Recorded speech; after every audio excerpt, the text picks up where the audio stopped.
You're standing in a blizzard 50,000 years ago with nothing but animal skins and stone tools. Most modern humans would die within days in these conditions.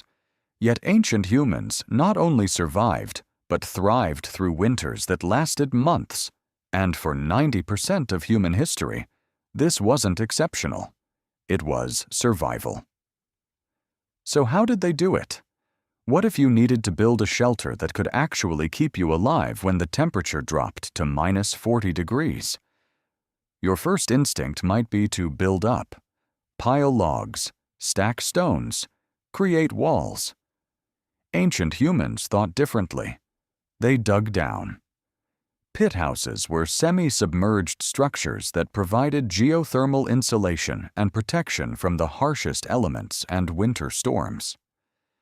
In regions where temperatures reached minus 42 degrees Celsius and snowfall accumulated to 2 meters, this engineering choice meant the difference between survival and death. The construction process was exacting. Excavate a circular pit 6 feet deep and 20 feet across, set posts around the edge, span rafters across the top, then cover with turf or thatch. A smoke hole above the hearth and a low entry ramp managed air circulation and movement. Every detail mattered. This wasn't just a hole in the ground with a roof thrown over it. These were engineered thermal systems. The earth itself became the heating source. While surface temperatures swung wildly from day to night, ground temperature 6 feet down stayed constant year-round. When covered with a layer of snow, the insulating efficiency meant that only a small fire was required to warm the interior. A fire the size of what modern people use for ambiance could maintain a comfortable living temperature. The knowledge required to calculate these dimensions and predict thermal performance was sophisticated, passed down through generations, and refined by trial and error across centuries. Pit house diameters ranged from 7.5 to 12 meters, with the largest reaching 20 meters and accommodating up to 30 people in community. Inside, the air stayed warm and breathable while blizzards raged overhead. The interior was exceptionally smoky, a trade-off ancient peoples accepted as the cost of survival. These weren't primitive huts.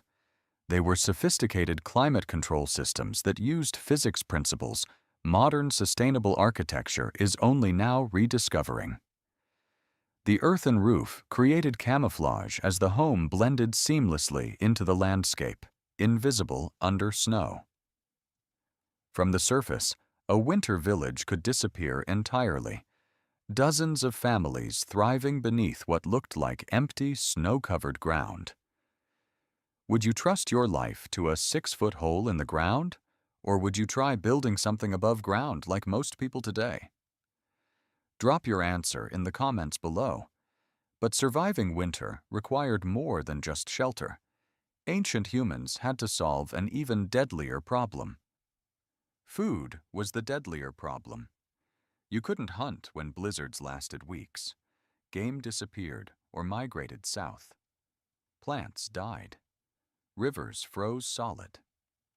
Feeding a family for 4 months when nothing edible exists for hundreds of miles required mastery ancient peoples developed across generations.